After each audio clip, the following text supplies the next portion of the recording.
Hello, everyone, and welcome to High Trust Coaching Live. I am Hope Borman. I'm Divisional President for High Trust Coaching. And today I have with us Matt Harrison, one of our High Trust coaches. Good morning, Matt. Good morning, Hope. How are you today? I'm well. He's Halfway through the week. We're into July. It's kind of fun. Yeah, exactly. There's never a dull moment, right? Not this year. Not this year, exactly. So today we're going to be talking about, thank you everyone for joining us. Today we're going to be talking about the law of the encore. And in the high trust selling, the greater the performance, the louder the applause. And we're going to be talking about a 5-star experience. And we thought that this would be kind of an important conversation because, with the volume of business that we're doing and the productivity and the capacity issues. Good morning, Teresa Odette. Something is always going to fall off the cart. Something's always going to fall off the wagon. And oftentimes what falls off the wagon is the customer experience. So we thought maybe we would bring it back into the forefront and have a conversation around that. So Matt, the law of the encore is fundamental to high trust selling. It's core to our coaching. Can you, on a high level, can you talk to us a little bit about, unpack the law of the encore for us for a minute? Yeah, so, really law of the encore is one of my favorite laws of what we teach because it really focuses in on how we generate business. And if you look at it on a large level, we have the opportunity to impact someone's life, through a loan. Yeah. And so that's the transactional piece, right? As we're helping them through the loan, but the feeling, the experience, what they actually go through, if we can take what we do as loan originators, and we have this line, which is what is expected, right? And so you look at what is expected, and that's going to be good customer service, communication. I want to be able to trust who it is that I'm working with. Right. I want to have transparency. I want to close on time. These are all features that people have in their minds as far as the experience that they would love to have with a lender as far as their vision of 5-star. Mm-hmm. What the law of the encore states is, well, if we can take what is expected, and if you can think back to any amazing customer service experience you've ever been a part of, there's probably 2 or 3 that you'd be able to go back to and say, I was not expecting that. That came completely out of nowhere. I was blown away. And then what do we do with that? If we go through an experience like that, we're going to be on the rooftop, shouting to the world through social media and other places to say, I just had an amazing experience. And I want everyone else to be able to share and have the experience that I just had. Mm-hmm. And so the law of the encore, the greater the performance, the louder the applause. And we want the applause to be loud. Like, we want to do this again. We want everyone to come and see and feel what we just went through. Yeah. That's really an interesting point, Matt. And, I'm just going to, I just have to touch on that, is that people want to share an amazing experience. People want to share that because they want other people to experience that feeling that they're having. Is that right? Yeah.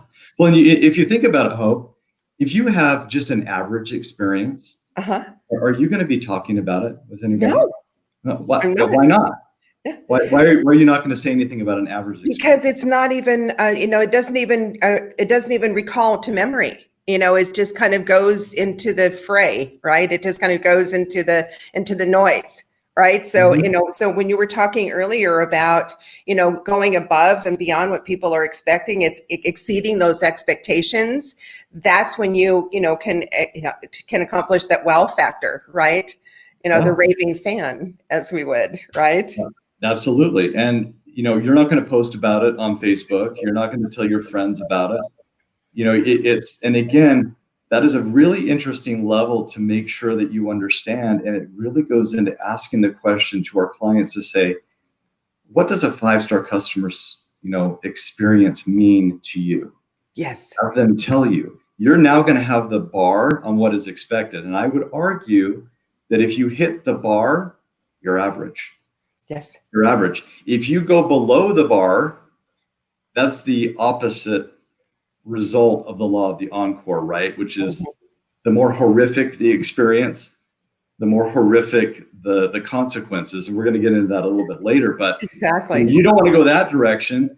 You don't want to be average because no one talks about you, but you want to be to a different level of expectation to where the client goes, wow, I was not expecting that. Exactly. It's just the one thing you never want to be is common, right? Commonplace, because that's where you just kind of get in line with all the rest of the herd, and there you are, right? Well, in our business, if we're common, we're going to be subject to talks about rates and fees and taking us down to a level that we don't want to be at, right? We become a commodity. That's who we become. Right, exactly. So, Matt, you mentioned earlier, you mentioned a minute ago about trust, about building trust with a client. Talk to me a little bit about how do you build trust with a client? So, for those of you that have been in our ecosystem, we talk about the high trust interview all the time. Yeah. So it goes above and beyond. Most of the people that call in on a lead, or they get referred over, that haven't had the introduction to what a high trust interview is or how this is going to be special, where do they start? Hi, Matt. I'm looking for a loan. Would love to know what your rates are today. Mm-hmm. Okay. So we can go the level of average, which is, well, we've got rates that are, about 3.25, depends on the product. And we kind of go down that road. Or we can say, that is a great question. But before I answer it, I need to let you know I'm very different than most lenders. I really see myself not in the business of selling loans, but in managing mortgages. And as a loan strategist, I really want to integrate your short and long-term goals into the loan you select so that we can save you money, increase your cash flow, and put you in a good spot financially. I'm really here to help you manage your real estate assets. So before we talk about interest rate, I really need to understand what direction you want to go. What is most important about this loan to you, right? We start to dive deep into asking the questions for why it is that they're looking for a loan. I mean, yes, everybody wants to have the lowest rate out there, but do they really? Is that really the goal? Or is it, I really like to consolidate debt, or I'm really looking at trying to purchase a home because we have to move because our child is being bullied at school and we need to change an environment. Right. Once we connect with our clients on a level that is based upon feeling and emotion, we start to build trust. And once we build trust, everything else comes into place. Yes. And the role as a strategist becomes more and more apparent. So trust is the number one piece that we have to build with people. And we build it by focusing on what? On the relationship, on people. Right. On heart. On heart. Yeah. Yeah, exactly. It's so interesting as you were saying that to me, and I know that that's the high impact introduction. And I know that that is something that is very near and dear to my heart and something that I have always used throughout my career. And I'm in the market for a new CPA, and I was referred to someone, and I called him the other day, and I wish he would have asked me those questions, because I got off the phone a little bit afraid of him, right? Because he didn't say, Hope, what's important to you about your financial planning? Hope, what's important to you about this meeting? What's important to you about this exchange? And he didn't ask me. So now I'm compelled to send him an email and say, here's all my information. And oh, by the way, these are the three things that are very most important to me right now. So, and sometimes people don't even realize that these things, they know to ask for the rate. They know to ask for the rate, and that's what they know to ask. And that's what they're basically being coached to do. So we can do a pattern interrupt and say, yes, that's an important question, acknowledging them. And then, but before we do that, let's have the real conversation, right, Matt? Yeah. Well, and I want to touch on something you just said, because I think that this is an integral part for all of us as we are building our strategic partnership group. It's what I call my A team. This is your SEAL team. This is the best of the best in every single industry, whether it's CPA, financial planner, estate planner, real estate agent. We're going to go right down the list here as far as this group of people, divorce attorney. We want to make sure that the the way that we speak, the way that we're going about questioning is built upon a high trust methodology. Mm-hmm. Because if we all have this same vision, then we're going to be able to collectively take this client through whatever stage of life that they need to. And this is an opportunity, and it's a fun one, because when you're interviewing, and this is what this is, okay, we're not asking for business. This is interviewing. Yes. And we're interviewing these very, very important strategic pieces as far as partners to our group. We want to make sure that, okay, did they ask the right questions? If not, can they be taught to ask the right questions so that they're able to understand what this means and how this flows? Mm-hmm. And when you find someone that says, oh, I love this. Yeah. This is awesome. This is what I want to do. Yes. You open my eyes. That creates a bond and a relationship, to where the law of the encore can then flow into their business as well, as far as what they do. And then collectively, mm-hmm. you're able to absolutely blow the socks off of any competition you may have. Yeah, absolutely. And I can't emphasize that enough. I know Matt can't emphasize that enough. He's used it in his business. I've used it in mine. So Matt, in today's, fire hose environment, we've got more business than we know what to do with. We've got our phones are ringing off the hook. We've got capacity issues. We've got liquidity issues. We've got, all of fulfillment issues. All of this is going on. How does one manage the client experience in the midst of today's environment? How do we do that? Yeah, that's a great question, because it is something that is plaguing all of us right now, right? Yeah. My phone is ringing off the hook right now with the number of people that we have. And I think that for a majority of us, this is something that we're seeing on a really regular basis, right? So when I like to give an example of a restaurant, because we've all been there. We all know what this is like. Mm. If you have a very, very successful restaurant and they have a capacity all night long to seat 200 people, and that's it. And that basically takes it to the max, right? And you have number 201 come to the door and say, we would like to dine with you tonight. That restaurant needs to make a very important decision at that point. Yeah. Do we decide to bend our capacity rules to allow for one more person to come in, and maybe we sit them out back, and maybe we throw together a table? But what does that do to our experience? Mm-hmm. If we're focused on a 5-star experience, which, by the way, is why we're booked at 200 plates a night, right, then we have a continual demand on our restaurant. Always. We want to go there. Why? Because we have a great experience. Yeah. The food is great. The service is great. It is something that we just want to do over and over and over again. And we are willing to wait for that experience. So those restaurants that are very good, what are they going to tell you, Hope, if you walk in the door and you're number 201? We're booked. I'm sorry, please come back. And when can we see you? When can we see you again? We'd be happy to make an appointment for tomorrow evening. We don't want you to miss out on this experience. All of those things, which I think anybody would appreciate, right? Because that, when I go in for that experience, I'm going to have an amazing dining adventure with this restaurant. Mm-hmm. And it's okay to wait.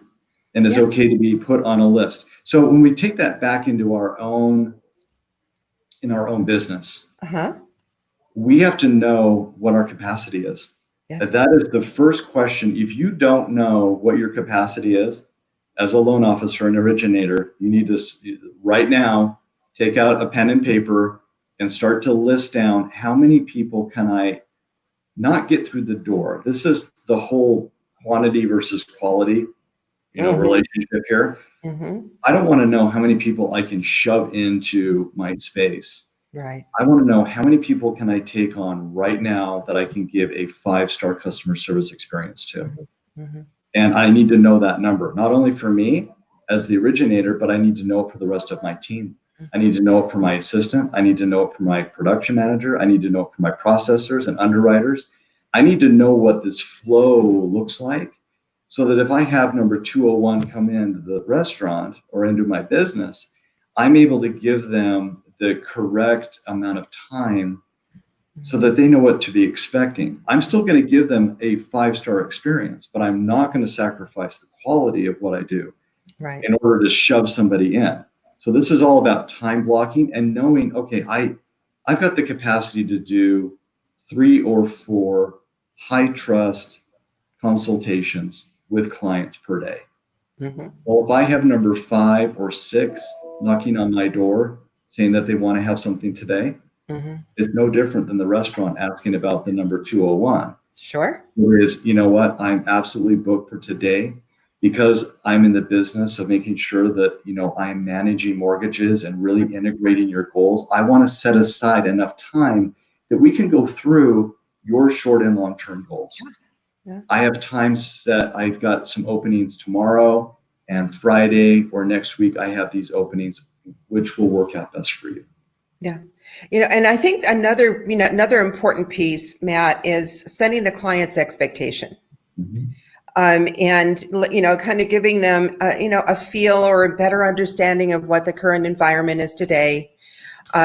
Your intention to give them a 5-star experience, and to, you know, basically let them know, set the expectation, you know, our turn times are here.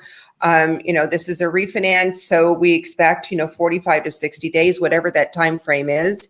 If you exceed it, spectacular. If you don't, you know, then you will have met expectations, and let them know throughout this, I will be staying in communication with you. Obviously, it's going to be very important that you provide the documentation in a timely manner, which to us means, you know, same day. To you may not mean the weekend, you know, or something like that, and that type of thing. But I think setting the client's expectation, you know, kind of lets them in our world a little bit without, you know, kind of overly, you know, telling them what we're dealing with, because they don't want to know. They don't want to hear it. They just want to know, when am I going to get done? Am I safe? Is my rate locked? Right? And am I secure in this financing? Right? Yeah, absolutely. Okay, terrific. Okay, so Todd states in High Trust Selling that when you blow it with a customer, don't run from them, run to them. Matt, why is that important, and how would you approach, you know, this kind of a conversation? Oh, wow. Okay. So we talked about how a little bit earlier, how we have the bar, right, that we've set. Mhm. And if we have an experience from a client that goes under, imagine how detrimental that is. Imagine, I mean, we've all had bad experiences before, service related experience, right? Yes. And this emotion inside of us builds, and we don't want anyone else to go through what we just went through, right? It was horrible. Okay.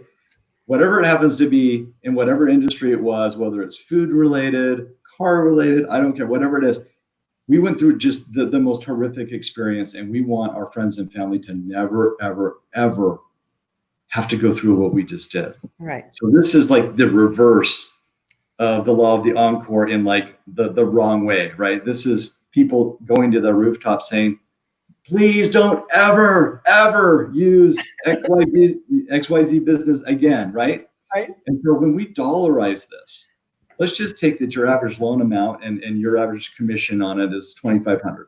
Okay. Okay. And we know that, you know, on average, about 10 people are going to, that this person is going to go and connect with at least 10 people or more. Okay. Mm-hmm. Right. And say, I just had the worst experience ever. Yeah. It was horrific. Okay.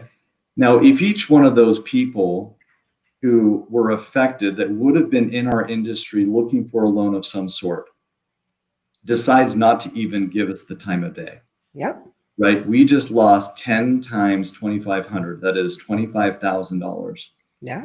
And we know from statistics that around, you know, they're going to be talking to a bunch of people, and about 13% ish, right? Uh-huh. Of everyone that they talk to, or another 20 people off of their word of mouth are going to decide not to give us the time of day either. That's another $65,000. We're not talking about getting close to $90,000 of negative impact from one client. Now, So if you need to dollarize this and you've got a problem child in your world that just had a bad experience, the reason Todd says you need to run to that person and make it right, make it better, anything that you can do, is you don't want to have a negative impact of $90,000 plus from that one client that absolutely obliterates you. Yes. Go back to the restaurant. If you have one poor experience, all of a sudden it says, oh, it was the worst. I got sick.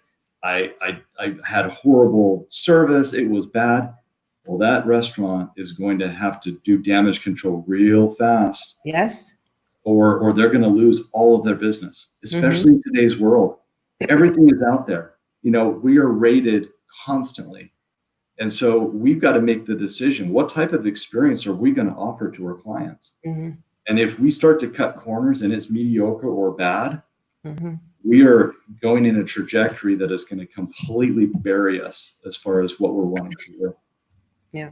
The first time I learned this from Todd, it just really came home for me.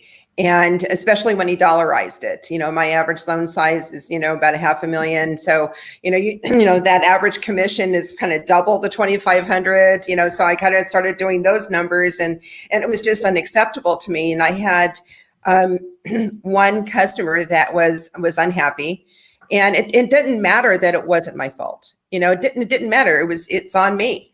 And I think I stayed on with that customer and kept talking to him and reiterating with him and, just overcompensating for about, I want to say 90 days to 4 months.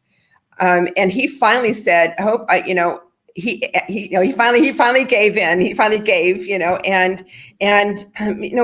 but what came of it was my tenacity that I didn't want to have one unhappy customer out there, not one.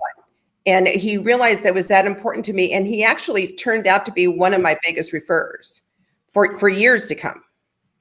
Now, one of the things that you just mentioned, Hope, is that you were tenacious about communication, about following up, about saying, I care about you. I'm so sorry that this experience was not great. Now, let's be honest. None of us are perfect. None of us are going to be able to have a perfect experience with every client. Right. And some of them are going to be less than. And sometimes it's not our fault. It doesn't matter. But when we have a client that's upset, one of the first things that we start to think about is, oh, shoot, I really don't want to talk to that client. Oh, I don't want to go to the closing. I don't want to see them. I'm embarrassed. That is the worst thing that we can do.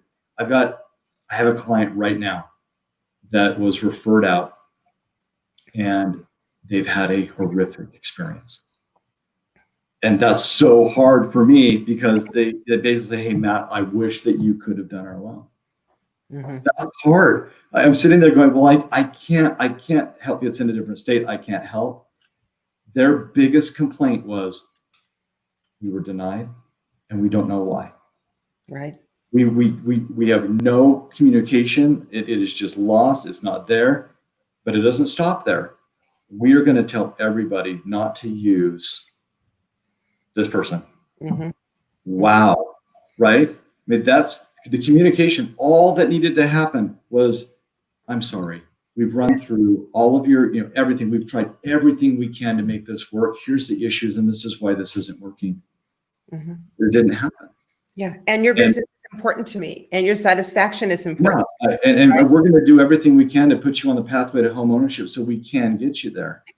So again, it underscores how important the communication is with our clients when, they're going through a rough patch. And, whether it's our fault, completely, or it's, through the team, or it's just the process, or just something happened. Right. Communication is key, and the relationship is key. Yeah, absolutely. I can't agree with you more. I mean, I think that, on the most part, people, as long as they understand, they're good. As long as they're getting that communication, they're good. 99% of the time. And I mean, it's just so important that you literally run to that customer and, and have that conversation and make sure that they understand that their business is important to them and that their satisfaction is important to you. So Matt, you're a producer, you're a team leader, you're a big producer in your market. So what what does customer experience, a great customer experience, look like in your world? Oh, this is going to be fun. Okay. So when I first went to Sales Mastery and the High Trust Sales Academy, one of the things that really hit home with me was I've got to do something different. Mm-hmm. Getting back to what we were talking about earlier, we've got to be above the bar of expectation. Mm-hmm. So what are some things I ask myself? What makes me unique? What makes me different? Okay, yes, I'm a loan strategist. Yes, I'm going to have an in-depth conversation with people.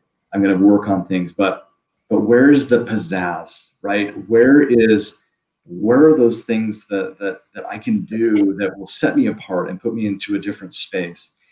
And so I've really focused on a couple of different things, Hope. Number one is gifting. So I've got like a 3-stage gifting process, which I believe works and it works and it works. Okay.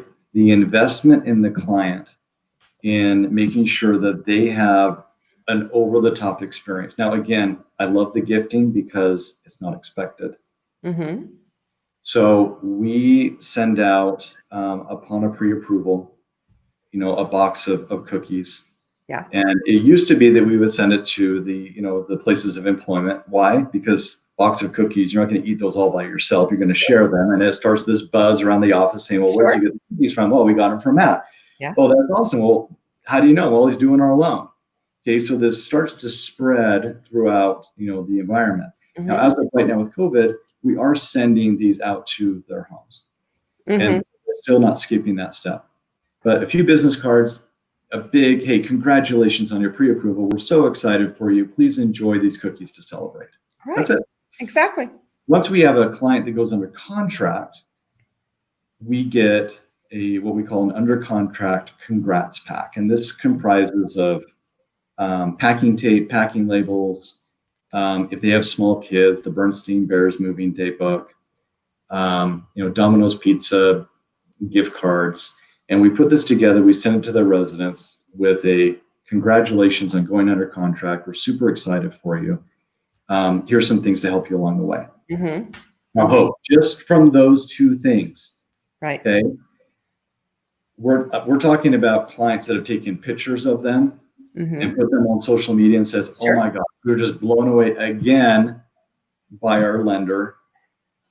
Just is blowing us away. We were not expecting this at all, right? Mm-hmm. And then the third piece, this is one that is going to hit home. It used to be, as a real estate agent, that we would have closing gifts at closing, and we'd get something and fanfare, gift baskets, all of that jazz, Sure. right? Uh-huh. But there was a podcast or master, I'm trying to remember. Todd was talking about personal gifts that he had received. And these were gifts that were special to him. They were gifts that were special because the person had really, dove deep into Thought about, yeah, sure. What are you passionate about? Right. What is most important to you? And then tailoring a gift that would be given, to go along with that. Here's an example. Let's say that, Hope, I'm you're with me and I say, hey, Hope, just out of curiosity, what are you passionate about? Give me something you're passionate about. Music. Music, awesome. What type of music do you like? Mostly country western these days. Okay. So as I'm kind of moving through this process, and after you've had a successful closing, I'm going to find something country music related. Sure. And send it to you. And I'm going to send it to you about 30 days post-closing. There's a couple reasons for why. First, I don't want to compete with the real estate agent's gift. Mm-hmm. Second, I don't want you to have to worry about packing something else, right. To go along to your house. I want this to arrive unexpected, and I want it to just have a very simple letter. Hope, I hope you're absolutely loving your house. I got you a little something to commemorate, your new home or your new refinance, whatever that happens to be. Sure.